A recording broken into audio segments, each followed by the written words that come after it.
Good morning, good morning, good morning. By the way guys, salamat sa walang sawang suporta ug pagpangita sa itong mga videos. By the way, ayaw anay, scroll. Pamati anay sa pulong sa Ginoo, magsugtay lang ta. Sama kadayot, pahal maanay ko sa inyong igdulungog o salamat. Di na taong langan, matod pa sa pulong sa Ginoo din sa Lucas, atong basahon. Lucas 21:36. Busa pagbantay gayud kamo og pagampo kanunay nga makabaton kamo kalig-on aron makaatubang kamo nga dili maunsa ni ining tanan nga mahitabo o makabarog atubangan sa anak sa tawo. Ang Dios magapanalangin sa pulong. Salamat sa Ginoo ni nga mensahe nga nagtasig kanunay kanato. Nga kinahanglan magmabinantayon ta, kinahanglan nga magmainampuon ta.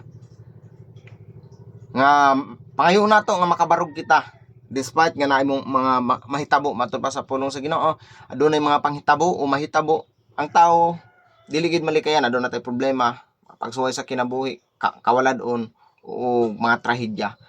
Apan gidasig ta sa Ginoo nga kinahanglan magmabinantayon ta, kinahanglan magmainampuon ta, kinahanglan makabarog kita diha sa mga problema nga nang dili ta ma-backslide, dili ta madakin-as, bagkos focus ngadto sa dag-anan diya sa tong buhi nga Dios. Aron pag-abot sa panahon, aduna tay dagway, aduna tay naong nga ikatubang diya sa tong buhi nga Dios. Kung atong pamalandungan adunay mato pa sa pulong sa Ginoo, adunay pat ka klase nga binhi. Nahulog sa daplin sa sapa, sa dalan.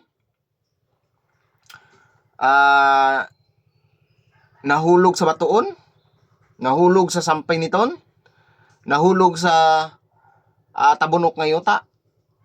Una atong nahulog sa daplin sa dalan katong kasing-kasing nga kanang igo lang makadungog pagkahuman ni ana, igo lang makadungog sa pulong sa Ginoo pagkahuman ni ana, sakmiton dayon sa yawa, mawala na dayon sa focus o mawala na sa unahuna. Ikaduha katong nahulog sa batuon, nakundiin igo makabati sa pulong sa Ginoo, mubati man pero tungod sa mga problema, mga pagsuway sa kinabuhi, mawala ra pod. Ikatulo katong naminaw sa pulong sa Ginoo sab, nagpatalinghog sa pulong sa Ginoo pero sa dihang maabot ang mga problema, mga pagsuway sa kinabuhi, mga kawaladon, natabunan, napuno na lang sa pagpaningkamot, dili na mga lagad sa Ginoo o dili na mo simba, kargado na lang rason, busy ko, di ko makasimba tungod sa kawaladon na ako gisuportahan na kung unsarakan nga eskwela, way bugas, way unsarakan. Sampi niton nga kasing-kasing. Ikaupat og katong kasing-kasing nga tabunok nga diin didto nahulog ang binhi, mugamot kini og makapamunga. Kapamunga og 100, makapamunga og 60, makapamunga og 30. But pasabot namuhat gayud og nagbaton og paghigugma sa buluhaton nga gisangon sa Dios matag usa nato. So asa man ta ana nga kasing-kasing? Atong hinumduman mato pa sa pulong sa Ginoo sa Juan 8:12 unya si Jesus miingon na usab sa mga Pariseo, ako mao ang kahayag sa kalibutan. Ang mosunod kanako dili gayud maglakaw diha sa kangit-ngit kun dili makabaton hinuon sa kahayag sa kinabuhi.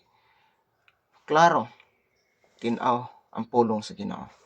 Nga sa diha nga mosunod ka diha kan Jesus, sa diha nga mga lagad ka sa Ginoo, makabaton kag kahayag. Ang kawadon i-condemn na sa Ginoo. Ang kawadon papason na sa Ginoo.